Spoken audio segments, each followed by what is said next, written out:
ধ্বংস করা যায়? আসুন আমরা জেনে নেই। কোরআন শরীফ হচ্ছে একটি জীবন্ত মুজেজা। এই কোরআন শরীফ দিয়ে আপনি যদি তদবির করে, তাবির করে আপনি যদি নিজের জন্য, অন্যের জন্য ব্যবহার করেন, অবশ্যই কাজে লাগবে। আজ আমরা জানব কিভাবে শত্রুকে দমন করা যায়। পবিত্র কোরআনের একটি সূরা, যেই সূরাটি হচ্ছে পবিত্র কোরআন শরীফের 111 নম্বর সূরা। সেই সূরাটির নাম হচ্ছে সূরাতুল লাহাব, যেটা আমরা সবাই জানি যে তাব্বাত ইয়াদা আবি লাহাবি ওয়া তাব্বা মা আগনা আনহু মালুহু ওয়া মা কাসাব। এই সূরাটি আবু লাহাবের প্রসঙ্গে, তার যে নবীজিকে পাথর মেরেছিলেন, এই প্রসঙ্গে এই সূরাটি আল্লাহ তাআলা বিশ্বনবীর উপরে নাজিল করেছেন। তার মানে আবু লাহাবকে ধ্বংস হয়েছে, তিনি এই ঘোষণা, এই অভয়বাণী দিয়েছেন। তার স্ত্রীও ধ্বংস হয়েছে, তার ধন সম্পদ কোনো কিছুই কাজে লাগবে না। সুতরাং এই সূরাটা যদি আপনি কোনো শত্রুকে দমন করতে চান, কোনো শত্রুকে যদি আপনি ধূলিসাৎ করে দিতে চান, তাহলে তরোয়াল লাগবে না, বল্লম লাগবে না।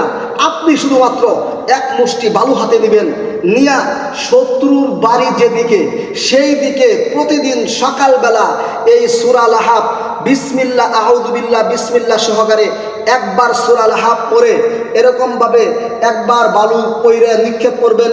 এইভাবে 3 বার পড়ে 3 বার শত্রুর দিকে, শত্রুর বাড়ির দিকে আপনি যদি বালু নিক্ষেপ করতে পারেন, এইভাবে 21 দিন যদি এই আমলটা করতে পারেন, আপনার যত বড় শত্রু থাকুক না কেন, আপনার যত বড় শত্রু হোক না কেন, এই আমলটা করার কারণে ওই শত্রুগুলা আপনার কাছে আইসা পরাজয় বরণ করবে, আপনার বন্ধু হয়ে যাবে, এবং কি শত্রু ধ্বংস হয়ে যাবে, শত্রু ধূলিসাৎ হয়ে যাবে। আপনি আমল করে দেখুন, বিশ্বাস করে দেখুন।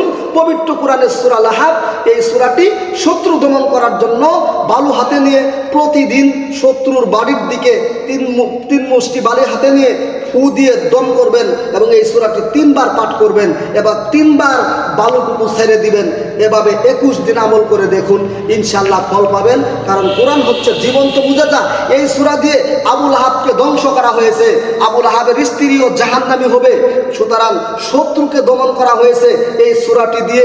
আপনিও ইনশাআল্লাহ শত্রু দমন করার জন্য যদি এই আমলটা দৈনিক প্রতিদিন করতে থাকেন, ইনশাআল্লাহ আপনার শত্রু ধ্বংস হয়ে যাবে, আপনার কোনো ক্ষতি করিতে পারবে না। ইনশাআল্লাহ বিশ্বাস করুন।